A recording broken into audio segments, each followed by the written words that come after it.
Salam dostlar. Bugün sizinlə ifrazat sistemi haqqında danışmaq istəyirəm.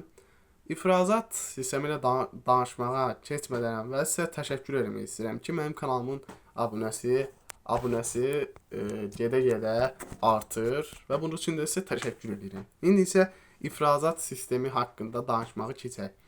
İfrazat sistemi CD axarı, CD kanalı, CD kisəsindən, bir də böreklərdən ibarətdir. Böreklər də bel fəqərlərinin sağ və sol tərəfində yerləşən paxla şəkilli orqanlardır və 120-170 qram olur və böreklərin də funksiyası da lazımsız maddələri qandan süzgəc kimi süzüb ayırır.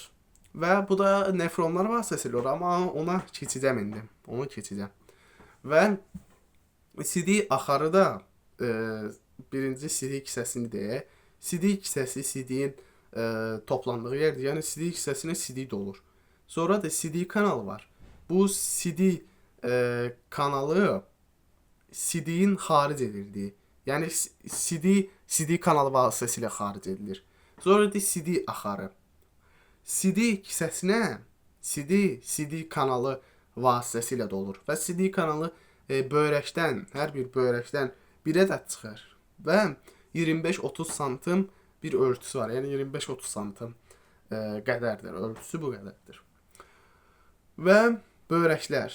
Böreklərdə böreklərin quruluş faidi nefrondur və bu nefron da qandan lazımsız maddələri süzüb ayırır. Suyun, mineral duzların artığını qandan süzüb ayırır və CD əmələ gəlir. İndi isə bunu izah eləyək. CD-nin əmələ gəlməsi 2 mərhələdə olur. Süzülmə, bir də reabsorbasiya. Deyəmirəm onu. Siz gedib orada daha yaxşı baxarsınız. Adına yəni. Və CD-nin əmələ gəlməsində birinci süzülmüş qan plazması da deyirlər CD-yə və bu qan plazması nefronun qədəyə bənzər kapsulasına süzülür. Yəni kapilyarın nazik divarından nefronun qədəyə bənzər kapsulası süzülür qan plazması. Və burada da ilk CD əmələ gəlir. Sonra da bu ilk CD qan plazmasından qanın formalı elementlərinin, glikogenin, amin turşularının olmaması ilə fərqlənir. Sonra da bu ilk CD qıvrımlı CD kanalcıqlara gedir və bu qıvrımlı CD kanalcıqlara gedir və böreğin epitel hüceyrələri fəal işləyir deyə bu ilk CD-yi reabsorbasiya eləyirlər.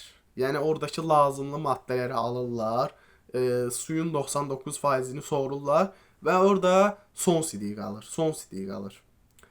Sonra da son CD də ilk CD-yə nisbətən 65 dəfə sidik cövhəri daha qatıdır. Yəni son CD-də sidik cövhəri ilk CD-yə nisbətən 65 dəfə daha qatıdır.